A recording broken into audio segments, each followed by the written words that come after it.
Okay guys, I have an unfortunate CMA28 video here. This is literally about a day after I had the MAKR-9 completely put together. It's probably going to be uploaded a week or so later after though. But here's my situation. Yeah, something malfunctioned, and I mean a big malfunction. After putting in a Dean's connector and stuff, I was still getting the same rate of fire, a little bit better trigger response, but nothing too special. So I threw in my high-speed motor, and that took it up to about 17.5 rounds a second. I'm like, okay. Now, instead of having a 7.4 LiPo in there, I plugged in an 11.1 LiPo. So then I was getting 25 rounds per second. I loved exactly how the gun shooted. I had the motor adjusted pretty good. Everything sounded great. And about 80 rounds after putting the LiPo and the high-speed motor in, this happened. As you can tell, this is a spur gear with literally no teeth on it. I mean, just the whole rack of teeth just completely stripped off it. And just in case you guys are wondering, yes, I've never really worked on a version 3 gearbox until now. So it's a good thing that, you know, I can learn how to work on it now and do all that stuff I need to do. But it's also bad because, yeah, I can't take my MAKR-9 to the game tomorrow. It's kind of a bummer because my friend's in from out of town. Not out of town, he was in Afghanistan, and on top of that I haven't seen him for 2 years. So me and him are going to play airsoft tomorrow, and unfortunately I can't take the MAKR-9. Some updates you can, expect to see. I'll be putting in a metal tooth piston into the gun. I'll be putting in a sorbo pad since I'll have the metal piston head there. It's always a good idea. I think I'm going to stay with the same cylinder, but the main changes you're going to see is I'm going to have a ball bearing spring guide. I'm going to have some SHS high-speed gears.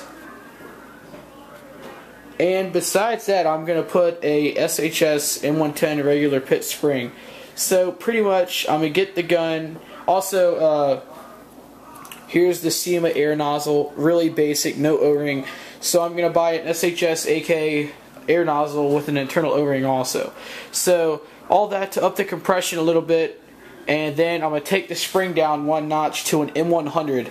So I should be roughly getting about, instead of the 380, I should be getting about 360 since I'll be up in the compression, but at the same time taking down the FPS to give me a better rate of fire. And all in all, I'll still be using a 7.4 because as you see, an 11.1 just completely shredded the gun. And since I can't get a MOSFET for a while, I don't want to fry that baby right there. Okay guys, so here's just a little update on the AK MAKR-9. Sorry if I made y'all guys cry by doing this. But I figured while I'm here, as you see, I've gone ahead and cleaned out the gearbox, and I'm just going to go ahead and, yeah, just clean it out really good. That way it'll be ready for when I get all those parts in. Okay guys, I'm doing this video about 3 days after the original disaster video, aka me showing you the gun took apart and the spear gun, the spur gear, I said spear gun? The spur gear being decimated. But yeah, instead of buying actual sorbos, a pretty good tech friend of mine said that rubber washers work, just as good as, for the fact of, correcting your angle of engagement.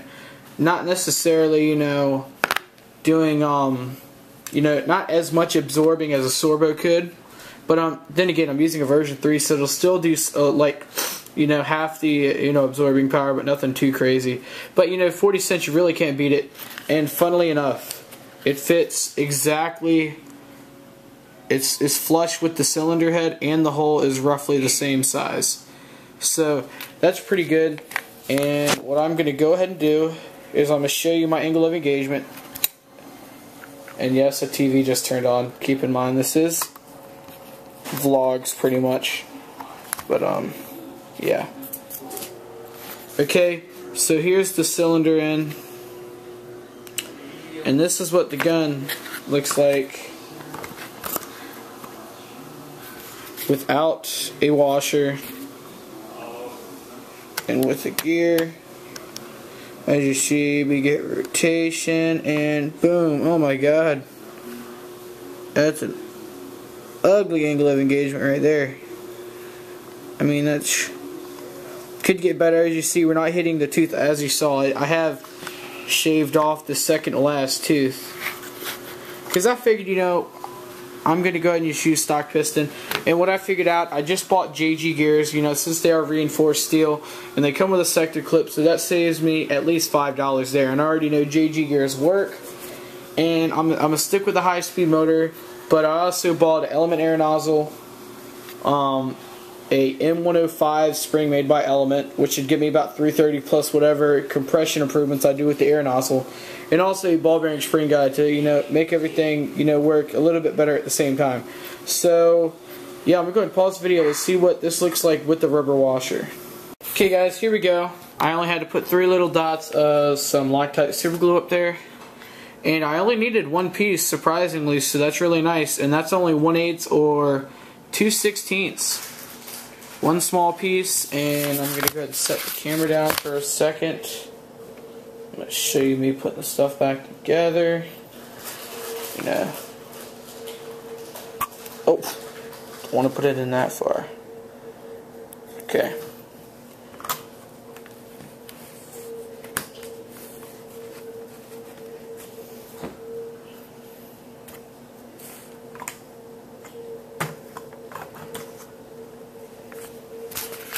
And as you see, if you want to rewind back and see how far the piston sticked out before, it's just noticeable. It's probably sticking out an extra 30% if I had to put a percentage on it.